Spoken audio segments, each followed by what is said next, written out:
सदन को और जनता को गुमराह करने के लिए और सिर्फ अपनी उपस्थिति दर्ज की है। पिछली सरकार पर निशाना साधते हुए कहा कि पिछली सरकार ने बिना किसी मापदंड पूरा किए अपने राजनीतिक स्वार्थ को पूरा करने के लिए जनता पर बोझ और भार डालने के लिए जिलों का अनियमित तरीके से गठन कर दिया था। कांग्रेस के कुछ लोग विरोध कर रहे थे, जिले बनने चाहिए, और भारतीय जनता पार्टी ने अपने संकल्प पत्र में कहा था विजय में राजस्व अधिकारियों का जिलों का गलत तरीके से गठन कर दिया गया है। उनकी समीक्षा करेंगे और जो जनहित में होगा, निर्णय होगा, हम करेंगे। सीएम भजनलाल ने पूरी समीक्षा करने के बाद जनहित में निर्णय लेकर जनता की जवाबदेही को पूरा करने का काम किया है।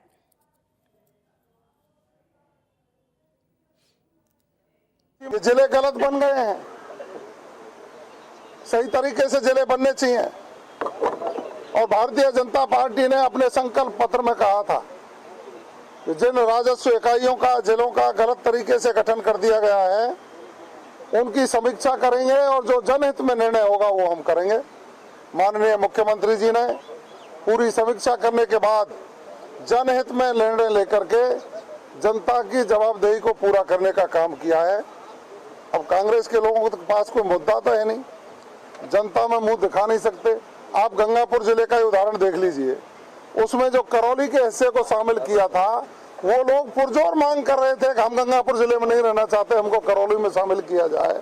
वहां के उनके वर्तमान विधायक है, उन्होंने भी दबी जबान से मेरे को कान में एक दिन कहा था कि गलत तरीके से लोगों को जोड़ दिया है। तो जनता की मांग पर जिलों का परिसीमन करके नए तरीके से गठन करने की घोषणा भारतीय जनता पार्टी की सरकार, माननीय भजनलाल शर्मा जी की सरकार ने किया। अब देखिए, विपक्ष के पास ना तो विजन है, ना आंकड़े हैं, ना उनके पास क्राइटेरिया है। वो स्वयं बता दें उन्होंने कौन सा क्राइटेरिया तय किया था नए जिलों के गठन की घोषणा पर। उन्होंने 17 कर दिए, 3-4 और कर दिए जिनकी अधिसूचना जारी नहीं हुई थी। उन्होंने कौन सा क्राइटेरिया अपनाया था? उन्होंने सिर्फ इतना था कि हमारे जो एमएलए हैं जिन्होंने उस समय लूट की दुकान चला रखी थी, वो जिलों के सगुफे से कहीं न कहीं जीत करके आ जाएं, लेकिन जनता ने उनके उन मंसूबों पर पानी फेर दिया। आपकी सरकार से वो लोग की खरीद रखी थी, उसको आपने कबाड़ बना दिया, दे ही नहीं रहे आप पिछले 1 साल से। देखिए, ये आरोप भी मैं उनका सिरे से खारिज करता हूँ।